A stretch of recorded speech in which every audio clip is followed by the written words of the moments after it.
चुगलखोर नौकरानी। राजनगर शहर में कमला नाम की एक बाई थी। वह एक घर की चुगली दूसरे घर में करती थी। उसको काम के साथ साथ चुगली करने के भी पैसे मिलते थे।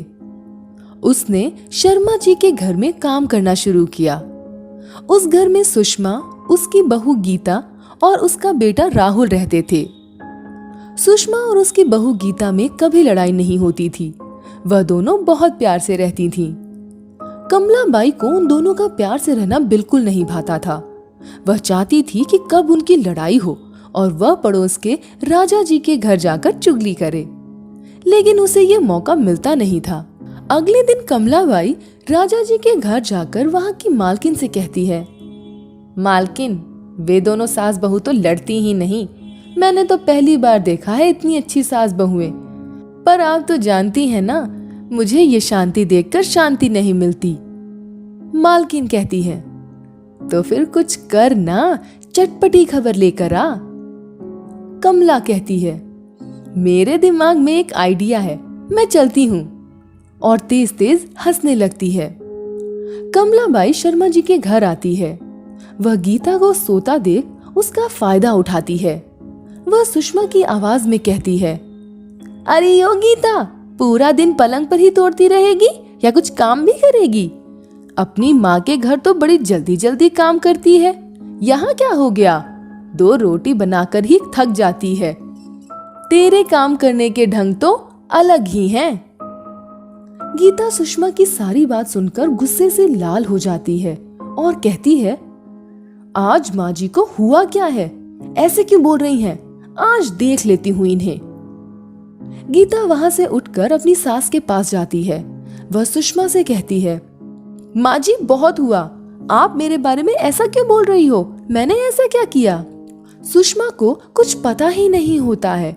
वह कहती है, बहू, मैंने तो तेरे बारे में कुछ कहा ही नहीं, तो ये कैसी बात किए जा रही है?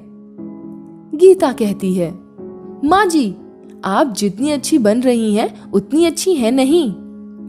दोनों सास बहू के बीच बहस होने लगती है। कमला बाई को ये सब देखकर बहुत मजा आता है। वह राजा जी के घर जाकर मालकिन को सारी बातें बताती है और दोनों खूब हंसते हैं।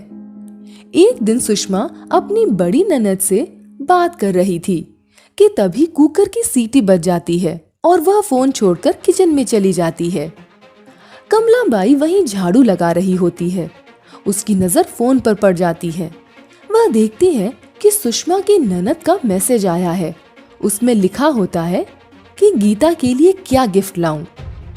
कमला सुषमा के न होने का फायदा उठाकर उसमें खरी खोटी बातें लिख देती है। अगले दिन जब सुषमा की नंद आती है, वह गीता को चुपके से 2 साड़ियां दे देती है और कहती है, ले, तेरे लिए मैं ये साड़ियां लाई हूँ, छुपा करके रख ले, तेरी खड़ूस सास को पता न चल जाए। गीता कहती है, लेकिन क्यों बुआ जी? वह कहती है, मैंने तेरी सास से पूछा गीता के लिए क्या गिफ्ट लाऊं, तो उसने तेरी बहुत बुराई की, बहुत बुरा भला बोला तेरे बारे में। गीता को यह सुनकर बहुत गुस्सा आता है। वह सुषमा से लड़ने चली जाती है। दोनों सास बहू में जमकर लड़ाई होती है। अगले दिन गीता अपनी सहेली से मेहंदी लगवा रही होती है। तभी उसके फोन पर कॉल आता है। गीता कमला बाई से कहती है, कमला बाई, जरा मेरा फोन देखना, किसका फोन आया है? कमला फोन देखती है तो उसमें गीता के पति राहुल का कॉल आ रहा होता है।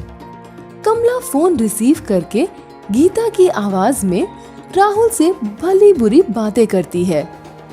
अचानक गीता वहां आ जाती है।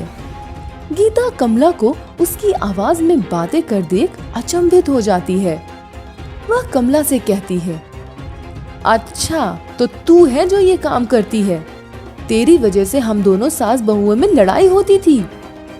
दोनों सास बहुएं मिलकर कमला बाई को खूब सुनाती हैं और उसे घर से निकाल देती हैं।